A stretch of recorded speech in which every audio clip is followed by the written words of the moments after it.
आप देख रहे हैं राष्ट्रीय हिंदी न्यूज।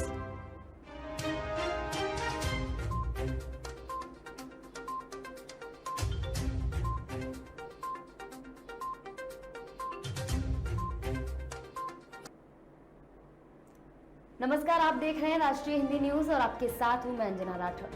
नजर डालते हैं कुछ खास खबरों पर। गाजीपुर के करंडा थाना क्षेत्र में मामूली बात में हुई कहासुनी को लेकर दो पक्षों में विवाद हो गया। देखते ही देखते विवाद खूनी संघर्ष में बदल गया, जिसमें एक युवक की मौत हो गई। दरअसल बताया जा रहा है कि एक पक्ष ने गोबर का खाद खेत में डालने के लिए अपने घर के सामने ट्रैक्टर बुलाया था, जिस पर दूसरे पक्ष ने ऐतराज जताते हुए गाली गलौज करना शुरू कर दिया। देखते ही देखते विवाद बढ़ गया, जिसमें एक पक्ष की महिला शकुंतला और उसकी बेटी सोनम ने दूसरे पक्ष के युवक अखिलेश के सर पर ईंट से हमला कर दिया, जिससे युवक गंभीर रूप से घायल होकर बेहोश हो गया और जमीन पर गिर पड़ा। आनंद फानन में युवक को सामुदायिक स्वास्थ्य केंद्र में भर्ती कराया गया, लेकिन डॉक्टरों ने उसे जिला अस्पताल रेफर कर दिया, जहां जिला अस्पताल ले जाते समय रास्ते में ही युवक की मौत हो गई। घटना की सूचना मिलते ही पुलिस मौके पर पहुंची और युवक के शव को कब्जे में लेकर पोस्टमार्टम के लिए भेज दिया। वहीं 4 आरोपियों को गिरफ्तार कर लिया। इस मामले में एसपी रोहन बी बोत्रे का क्या कुछ कहना है, सुनिए। देखिए, आज मॉर्निंग में करंडा थाना क्षेत्र में दो पक्षों के बीच में मारपीट जो है वो हुई है। भूमि में से गोबर उठाने को न लेके, उसके विवाद को लेके ये मारपीट जो है वो हुई है। एक व्यक्ति के सिर में ईंट लगने की वजह से उसकी मृत्यु हो चुकी है। मौके पे मेरे द्वारा और फील्ड यूनिट द्वारा और बाकी टीम द्वारा मुआयना किया गया है। बॉडी को पंचायत नाव भर के पोस्टमार्टम के लिए भेजा गया है। जो नामजद इसमें व्यक्ति है उनकी पूछताछ चल रही है। जल्द ही विधिक मुकदमा लिख के विधिक कार्रवाई की जाएगी। आपको बता दें कि फिलहाल पुलिस ने तहरीर के आधार पर 4 लोगों को गिरफ्तार कर जेल भेज दिया है और आगे की कार्रवाई को शुरू कर दिया है। आगे बढ़ते हुए बात करेंगे कोरोना की। देश में कोरोना की रफ्तार धीमी पड़ती दिख रही है, लेकिन खतरा अभी टला नहीं है। रोजाना मामले 15,000 के पार दर्ज किए जा रहे हैं। पिछले 24 घंटे में कोरोना के 15,528 नए मामले दर्ज किए गए हैं। वहीं 25 लोगों की कोरोना से मौत हुई है, जो कल के दर्ज आंकड़ों के मुकाबले कम है। केंद्रीय स्वास्थ्य मंत्रालय की तरफ से जारी आंकड़ों के अनुसार देश में नए मामलों की संख्या के बाद अब एक्टिव मामले बढ़कर 1,43,654 हो गए हैं। वहीं बीते दिन 16,113 मरीज कोरोना से ठीक हुए हैं। पिछले दिनों के आंकड़ों से तुलना करें तो सोमवार को 16,935 नए मामले दर्ज किए गए थे और इस दौरान 51 लोगों की महामारी के चलते मौत हुई थी। केंद्रीय स्वास्थ्य मंत्रालय की ओर से जारी आंकड़ों के अनुसार देश में संक्रमण से 25 लोगों की मौत के बाद मृतक संख्या बढ़कर 5,25,785 हो गई है। वहीं देश में इस वक्त मरीजों के ठीक होने की राष्ट्रीय दर 98.47% है। बता दें, देश में 19 दिसंबर 2020 को कोरोना के मामले 1 करोड़ से अधिक हो गए थे। पिछले साल 4 मई को संक्रमितों की संख्या 2 करोड़ और 23 जून 2021 को 3 करोड़ के पार पहुंच गई थी। इस साल 25 जनवरी को मामले 4 करोड़ पार हो गए थे, जिसके बाद अब कोरोना मामलों में एक साथ बढ़ोतरी हुई, जिसके बाद आज फिर कोरोना मामले में कमी देखी गई है और 15,000 के पार नए मामले सामने आए हैं और 25 लोगों की कोरोना के चलते मौत हुई है। सेना में भर्ती को लेकर लाई गई अग्निपथ स्कीम के खिलाफ देश भर में दायर याचिकाओं पर सुप्रीम कोर्ट ने बड़ा मंगलवार को फैसला सुनाया है और अपना आदेश दिया है। पूरे मामले की सुनवाई करते हुए सुप्रीम कोर्ट ने कहा है कि सभी याचिकाओं की सुनवाई दिल्ली हाई कोर्ट में की जाएगी। गौरतलब है कि अग्निपथ योजना पर सुप्रीम कोर्ट में 3 याचिकाएं सुनवाई के लिए लगी हुई थी, जिसमें इसे रद्द करने जैसी मांगे थी। लेकिन सुनवाई से पहले सुप्रीम कोर्ट को ये जानकारी मिली कि पटना से लेकर केरल तक 5 हाई कोर्ट में याचिकाएं लंबित हैं। इसके बाद सुप्रीम कोर्ट ने अपने पास लंबित इस मामले को दिल्ली हाई कोर्ट में भेज दिया है। इसके साथ ही बाकी हाई कोर्ट में दायर याचिकाओं को भी दिल्ली हाई कोर्ट ट्रांसफर करने को कहा गया है। सुप्रीम कोर्ट ने यह भी कहा है कि अगर भविष्य में भी कोई मामले आते हैं तो उसे दिल्ली हाई कोर्ट भेजा जाएगा। इसी को लेकर दिल्ली हाई कोर्ट में कब सुनवाई होगी, इसकी कोई समय सीमा तय नहीं होगी, ये भी कहा गया है। इस पूरे मामले को लेकर पेश हुए सॉलिसिटर जनरल ने कहा कि केरल, पटना, दिल्ली समेत कई हाई कोर्ट में कई याचिकाएं लंबित हैं, जिन्हें अब दिल्ली हाई कोर्ट में ट्रांसफर कर दिया गया है, जिनकी सुनवाई अब दिल्ली हाई कोर्ट करेगा। आज डॉलर के मुकाबले रुपए ने पहली बार ओपनिंग में 80 रुपए प्रति डॉलर का निचला स्तर दिखा दिया है। ये मनोवैज्ञानिक स्तर टूटने के संकेत कई दिन से दिख रहे थे, पर आज रुपए ने 80 रुपए प्रति डॉलर से नीचे जाकर करेंसी ट्रेडर्स को भारी निराशा में डाल दिया है। इसी के साथ रुपया इस साल 7% की भारी गिरावट के साथ कारोबार करता दिख रहा है। बता दें कि शुरुआती ट्रेड में रुपया 80.01 रुपए प्रति डॉलर के निचले स्तर को छू चुका था,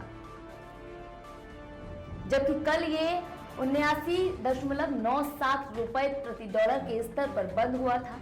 आज रुपए ने 80.05 रुपए प्रति डॉलर का निचला स्तर छू लिया है। आज शुरुआती कारोबार में रुपया 80.05 रुपए प्रति डॉलर के लेवल तक नीचे गया था और अब इसमें 11 पैसे की तेजी देखी जा रही है। सुबह 9:56 पर डॉलर के मुकाबले रुपया 11 पैसे की तेजी के साथ 79.94 रुपए प्रति डॉलर पर दिखाई दे रहा था। आपको बता दें कि ग्लोबल बाजार में कच्चे तेल के दामों में आ रही हालिया तेजी और रूस यूक्रेन के कारण भारतीय करेंसी पर दबाव आ रहा है और इसके असर से भारतीय रुपए में लगातार गिरावट देखने को मिल रही है। वहीं अमेरिका में महंगाई दर के 41 सालों के उच्चतम स्तरों पर आने के बाद कयास है कि फेडरल रिजर्व ब्याज दरों में 1% की बढ़ोतरी की जा सकती है। इसके असर से डॉलर की मांग बढ़ती जा रही है और इसके मुकाबले रुपए में गिरावट देखी जा रही है। उत्तर प्रदेश में राष्ट्रपति चुनाव में वोटिंग से पहले शुरू हुई सियासी बयानबाजी अब भी थमने का नाम नहीं ले रही है। समाजवादी पार्टी विधायक और सपा प्रमुख शिवपाल सिंह यादव ने भतीजे अखिलेश यादव को लेकर एक बड़ा बयान दिया है। उन्होंने ये बयान सोमवार को चुनाव में वोट डालने के बाद दिया। मीडिया से बात करते हुए शिवपाल सिंह यादव ने कहा, अगर अखिलेश यादव ने मेरा और मुलायम सिंह यादव का सुझाव माना होता तो नेताजी से लेकर समाजवादियों के आदर्शों और विचारों पर चले होते तो आज सत्ता में बैठे होते, वो आज राज्य के मुख्यमंत्री बने होते। इससे पहले सपा विधायक ने कहा था, मैं इतना जानता हूं कि अगर मुझे स्टार प्रचारक बना दिया होता तब भी आजमगढ़ की सीट जीत जाते, चाहे मुझे कहीं भी भेजते, वहां तो हमारे लोग थे, वहां हमारी उपेक्षा हुई है। अगर स्टार प्रचारक के रूप में सूची में हमारा नाम होता तो ऐसा नहीं होता। उन्होंने आगे कहा कि नेताजी के अलावा हमसे बड़ा समाजवादी नेता और कौन था। नेताजी के अलावा उन्होंने तो कई सरकारें बनाई हैं और बिगड़ी हैं उनके सामने। आपको बता दें कि शिवपाल यादव ने आगे कहा कि लंबे वक्त से भतीजे अखिलेश यादव से नाराज चल रहे हैं। शिवपाल यादव राष्ट्रपति चुनाव में भी उन्होंने एनडीए के उम्मीदवार को वोट किया है। इस दौरान उन्होंने मुलायम सिंह यादव को आईएसआई का एजेंट बताने वाले को समर्थन करने पर अखिलेश यादव को आड़े हाथों लिया है। इससे पहले उन्होंने अखिलेश यादव से यशवंत सिन्हा को वोट नहीं देने की अपील की थी। भारत चीन बॉर्डर पर फिर से तनाव का माहौल बनता जा रहा है। चीनी सेना ने पेंगोंग झील पर सैन्य अभ्यास किया है और इसका एक वीडियो भी जारी किया है। ड्रैगन की हरकत 16वीं कमांडर वार्ता के बाद सामने आई है। इस वीडियो में नजर आ रहा है कि चीन की पीपुल्स लिबरेशन आर्मी पेंगोंग झील के पास सैन्य अभ्यास कर रहे हैं। इतना ही नहीं, चीनी सेना के हेलीकॉप्टर इस झील के ऊपर उड़ान भरते हुए भी नजर आए हैं। इस मामले पर भारतीय सेना के सूत्रों के हवाले से चीन के एक्सरसाइज के इस वीडियो पर एक बयान भी जारी किया गया है, जिसमें कहा गया है कि चीन अगर अपने क्षेत्र में एक्सरसाइज कर रहा है तो इससे हमें कोई दिक्कत नहीं है, बशर्ते एलएसी के एयर स्पेस का उल्लंघन ना हो, क्योंकि भारत भी अपने क्षेत्र में युद्धाभ्यास करता है। बता दें कि लद्दाख के पेंगोंग इलाके में भारत और चीन के बीच तनातनी का माहौल बना हुआ है। इसके कम करने के लिए 2 दिन पहले ही कमांडर स्तर की बातचीत हुई थी। ये बैठक 12 घंटे तक चली थी और बेनतीजा रही थी। इस बैठक में गतिरोध को कम करने को लेकर कोई नतीजा नहीं निकला था। इसको लेकर दोनों देशों की सेना के बीच 16वें दौर की कमांडर स्तर की बातचीत हो चुकी है। हालांकि दोनों देशों की सेना की ओर से एक साझा बयान जारी किया गया था, जिसमें ये भी जारी किया गया था, ये बात रखी गई थी और ये जारी किया गया था कि इस बयान में कि कुछ मुद्दों को लेकर अभी भी गतिरोध है, जिन्हें सुलझाने पर वास्तविक नियंत्रण रेखा पर शांति बहाल की जा सकेगी। भारत में निर्मित हथियारों और हेलीकॉप्टरों की दुनिया के कई देशों में मांग बढ़ रही है। फिलीपींस ने अभी हाल ही में ब्रह्मोस मिसाइल को लेकर डील की थी। ब्रह्मोस क्रूज मिसाइल की 3 बैटरियों के अधिग्रहण के लिए 375 मिलियन अमेरिकी डॉलर के सौदे के बाद फिलीपींस को भारत का एडवांस लाइट हेलीकॉप्टर पसंद आ गया है। फिलीपींस अपनी सैन्य क्षमता को बढ़ाने के लिए भारत में निर्मित उन्नत और हल्के हेलीकॉप्टरों के एक बैच की खरीदारी की योजना बना रहा है। दक्षिण चीन सागर में ड्रैगन के सालों से चल रहे क्षेत्रीय विवादों के साथ साथ कई सुरक्षा चुनौतियों का सामना करने के लिए दक्षिण पूर्व एशियाई देश अपनी सेना के आधुनिकीकरण पर ध्यान फोकस करने में लगे हुए हैं। मीडिया रिपोर्ट्स के मुताबिक भारत में स्वदेशी रूप से विकसित एडवांस लाइट हेलीकॉप्टर से काफी प्रभावित है और इसे खरीदने पर विचार किया जा रहा है। यह हेलीकॉप्टर भारत में स्वदेशी रूप से विकसित किया गया है। एडवांस लाइट हेलीकॉप्टर का वजन करीब 5.5 टन है। इसमें 2 इंजन लगे हुए हैं। ये हेलीकॉप्टर मल्टी रोल अदा करने में सक्षम है। नई पीढ़ी का यह हेलीकॉप्टर मल्टी मिशन को ध्यान में रखकर बनाया गया है। इसे विभिन्न सैन्य अभियानों के लिए एक प्रभावी मंच के तौर पर जाना जाता है।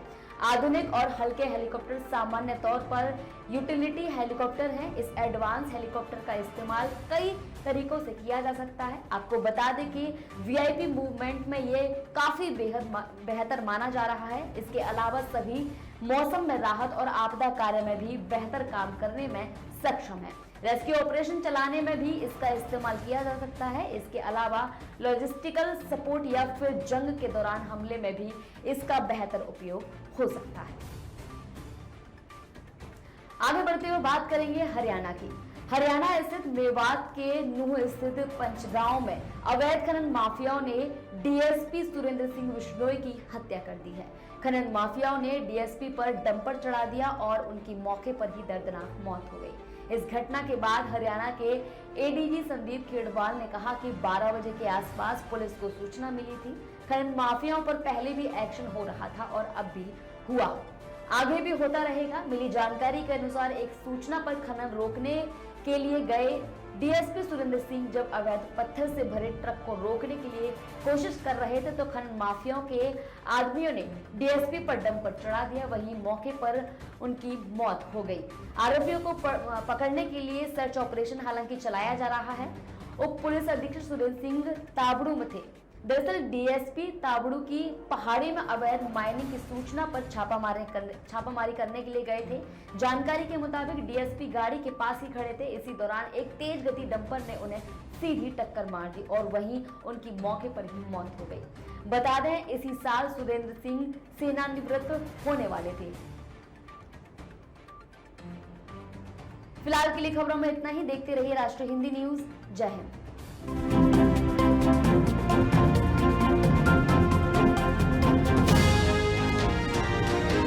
आप देख रहे हैं राष्ट्रीय हिंदी न्यूज।